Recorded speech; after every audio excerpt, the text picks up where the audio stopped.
पूर्व प्रधान गौ संरक्षक और सामाजिक कार्यकर्ता रूमीराम जायसवाल 2008 से गौशाला चला रहे हैं। रूमीराम उन गायों का पालन पोषण कर रहे हैं जो कि लोग सड़कों पर लावारिस अवस्था में छोड़ देते हैं। पूर्व प्रधान का कहना है कि 2008 से 14 तक उनके पास लगभग 350 गाय मौजूद थे।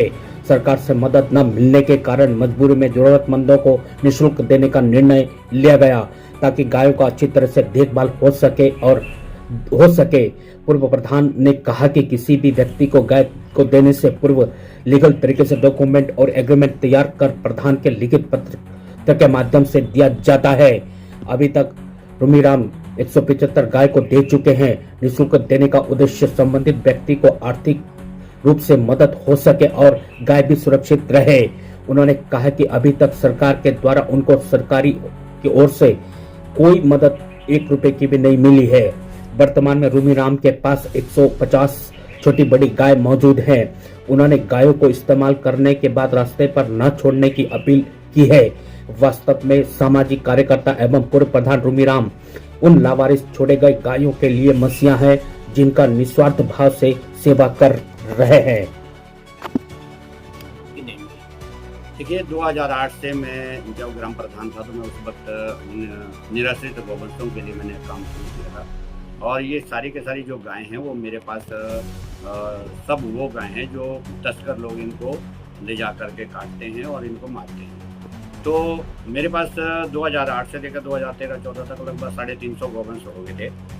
फिर इनकी संख्या इतनी बढ़ने के बाद और सरकार की तरफ से कोई मदद ना मिलने के कारण मेरे लिए ये दुविधा पैदा हुई कि इनकी जनसंख्या अगर बढ़ती रही और रखने की जगह नहीं है, तो फिर हम लोगों ने एक सबसे सहभागिता करते हुए एक निष्कर्ष निकाला कि जो गायें उपयोगी स्थिति में होती है, जैसे 100 गायों में 20 गायें एक साल में वैसे भी हो जाती हैं तो नया दूध होने के बाद जो है वो दुधारू स्थिति में आ जाती है। तो फिर हमने पेपर में निकाल करके जो गरीब लोग हैं उनके लिए हमने एक ऑप्शन दिया कि भाई आप यदि इन गायों को अगर रखना चाहते हैं तो हम निःशुल्क आपको देंगे, लेकिन आप इनको कभी बेचोगे नहीं। तो हम एक एग्रीमेंट लेते हैं उनसे, ग्राम प्रधान जी को उसमें विटनेस बनाते हैं और उनका पूरा एविडेंस लेने के बाद निःशुल्क देते हैं। अभी भी हमने पिछले हफ्ते भी दी है। तो लगभग 175 परिवारों को मैं अभी तक निःशुल्क गायें दे चुका हूँ, जो मेरे लिए बड़े फख्र की बात है। और कुल मिलाकर के अभी भी जो मेरी गौशाला में 115 छोटी बड़ी गायें हैं। तो इसलिए मैं ये संघर्ष कर रहा हूँ अभी कि हमारा ये गायों का जो तस्करी लोग करते हैं ये सिलसिला बंद हो। लेकिन सरकार की तरफ से अगर आप पूछते हैं तो मुझे बड़ा दुख होता है कि सरकार ने अभी तक मेरी कोई मदद नहीं की और न वर्तमान में 1 रुपये की मदद मेरी हो रही है। सर, आपने बात करी है गायों को लेकर, क्या अपील करेंगे लोगों से गाय माता को लेकर?